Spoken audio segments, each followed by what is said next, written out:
Before we get tucked into some of the issues of the day, I think our viewers would find this story fascinating. You were actually held prisoner by the Russian military early in the invasion. Is that right? That is correct. It was almost about 2 weeks altogether.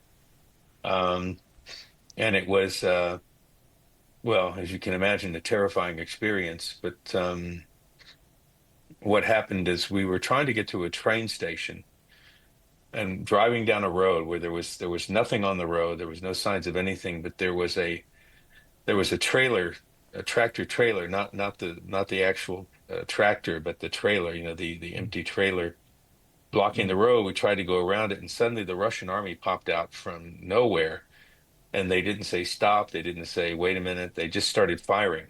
So they fired automatic weapons at the car, destroyed the car, and I don't know how I'm still alive, to be honest with you.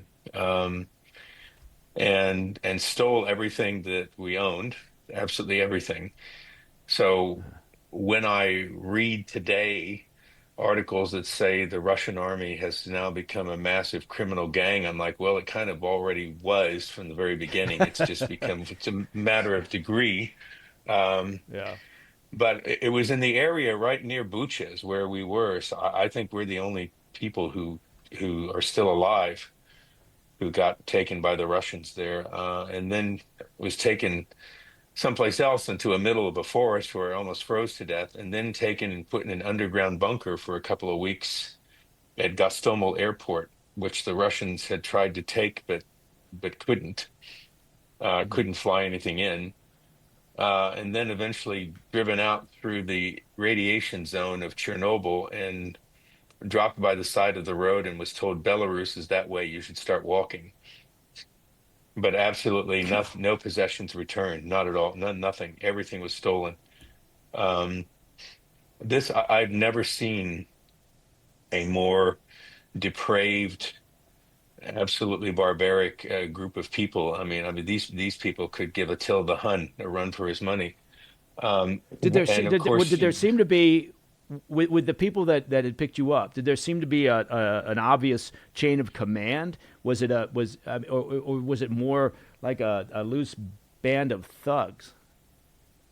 well, there was one officer who came to talk to us who seemed rather reasonable, and he said, "You have to understand." He says some of these guys are here because they came here in what are called military units, but they're just here to steal. He says, but it's not any of my men, but that's what some of them are, and he seemed almost embarrassed Mm. to admit it. There did seem to be a chain of command, but I mean, this whole invasion, as if I could go through it, we don't have enough time to go through all the at a granular level. This whole invasion has been a clown show. I mean, they sent huge long columns of vehicles to go to Kiev, and they broke down along the way. And they had vehicles that aren't properly maintained, tires that fall apart, and so on. And if General Breedlove, the former Supreme Allied Commander, has talked about this a lot. He said those vehicles sitting on that road, they were sitting ducks. If the Ukrainians had had any air power, they could have killed 40% of the army they've been fighting the last 3.5 years. Yeah, yeah. I think yeah. A lot of people probably remember some of the footage from that. It was rather shocking. But well, you made it out. Did you have? I assume did you have to walk all the way to Belarus?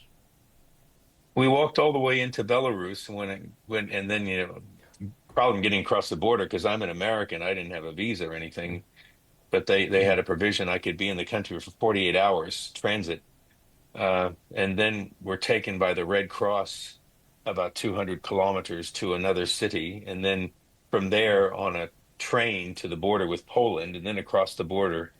And I don't want to go into all the details, but yeah, it was a nightmare. Yeah. And Good God.